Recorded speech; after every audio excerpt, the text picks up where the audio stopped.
What steps will you take in office to ensure that the governor's goal to reduce 20% of energy consumption in the Montana State University system by 2010 is acknowledged? I think that's a good question for our platform. Again, we are focused on sustainability. And I think, again, starting here with us, with students with MSU, there's some really basic things we should be doing on this campus that we aren't. Recycling more. Recycling club seems to wax and wane by the year. We'd like to raise that to the ASMSU level. We really want community outreach to be focused on sustainable goals and to carry that through year after year. The other thing is just pressure the administration. The lights are always left on in the library. Some of you probably have noticed that. H&PE complex, the same way. I mean, simply turning off the lights at night is going to be an energy savings. Installing energy efficient light bulbs. It's these small things that are really going to add up for us, and I think that's a good way that we as students can start to move in a sustainable direction within this campus. And then we can go out and take some of the research initiatives that are going on this campus that may be sustainable, and we can put those out into practice in the broader community, in Bozeman, in the state. But it really does start with us here on campus.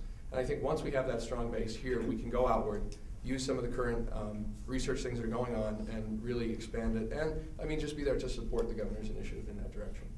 We have been working on implementing that Green Lead program that the governor approved already. Mike and I were both instrumental in the memorandum of understanding concerning the outdoor rec committee moving into a new building. And with that was the stipulation that we would look into options for green improvements to that building. So just wanted to say that. Would you please describe a time in which you were disappointed with a personal performance on a project? Well, I guess I should start by saying I'm a graduate student in science and natural history filmmaking. And I graduated last spring with a degree in fish and wildlife management from here, so this is my 5th year here.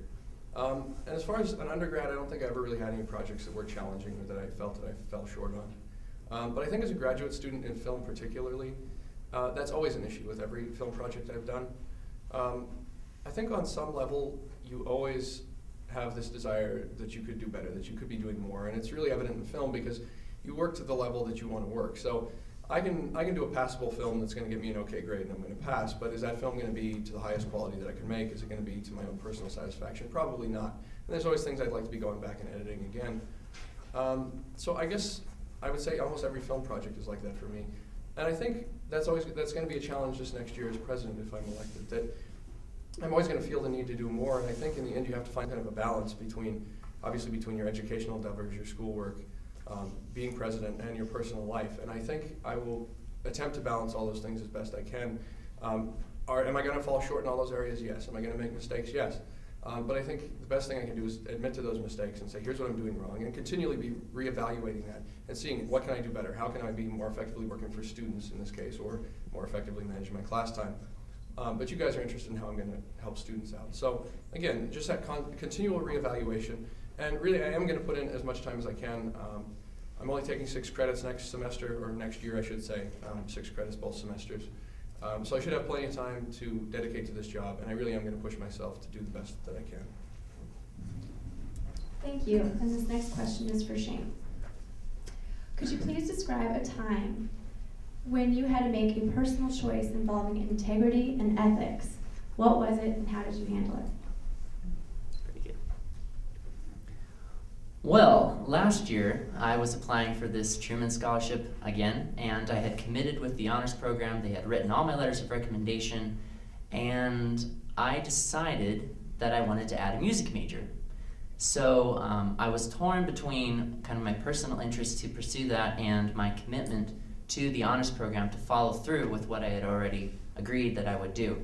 So I met with Mike Miles, the director of the honors program, and told him that I really wanted to add a music major, but I had committed to representing the university, and would he consider pushing that back a year so that I could, fulfill that personal interest and that curiosity in another side that I hadn't explored yet. So based on his decision, he did allow me to do that, but I did go to him first, and I really appreciate that he let me make that decision. So as far as integrity goes, making sure that you maintain your prior commitments beyond and before your personal endeavors is essential, and I think that I can really bring that to this presidential seat. Thanks. We're now going to move on to the question for the vice presidential candidate. What is the single best way of improving communication within all committees of ASMSU and within the ASMSU administration?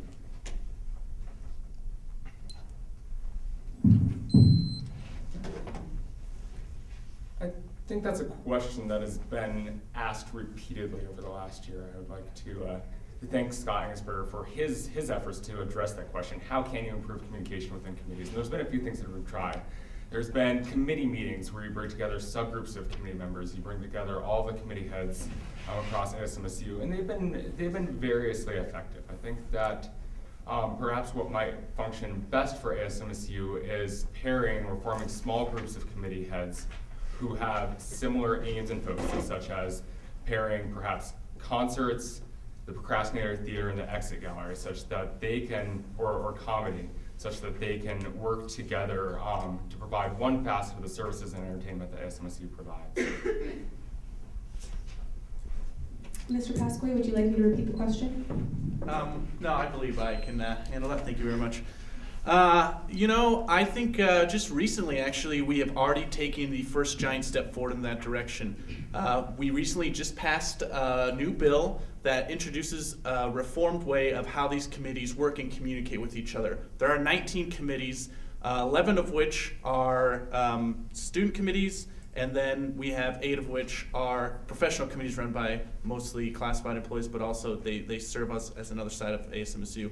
And what we've done, thanks in huge part to Scott and 6 senators who worked on this, was reforming. So we have 4 different areas, one of which solely focuses on the exponent, but 3 divisions, which can greater simplify the process of the vice president being able to communicate to the committees what needs to be done, how, events that are coming up, everyone working together. This new process does require a little bit more money for us to put in so we can hire some additional people, but it has already reformed how well we can communicate. And this will alleviate the stress that I've already talked to Scott about in his job of trying to communicate with 19 plus people and organizing meetings.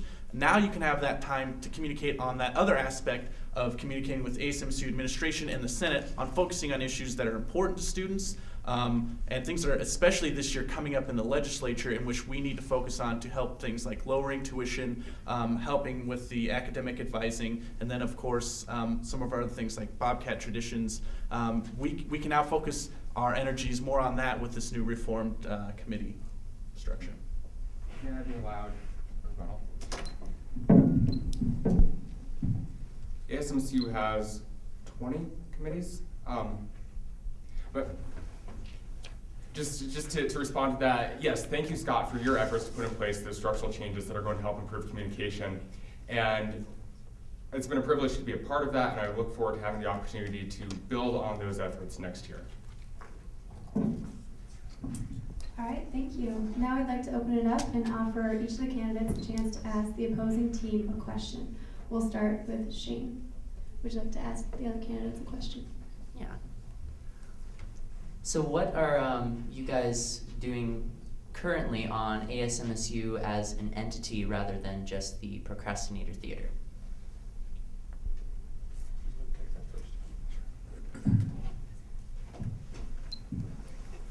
At this very moment, aside from being the director of the Procrastinator Theater, nothing. But I have been variously involved. Over Christmas, I was involved in the Memorandum of Understanding Committee and helped draft a substantial portion of the document that it created. Also helped draft the ultimate MOU that was signed, so I've been an integral part of that. Additionally, my involvement with the Procrastinator Theater has been very time involving, especially related to an issue with the design of the current Procrastinator Theater, which has been revised such that it will accommodate our projection equipment when we move in there this summer. I have obviously been fulfilling my duties as projectionist with the Procrastinator, but that wasn't your question.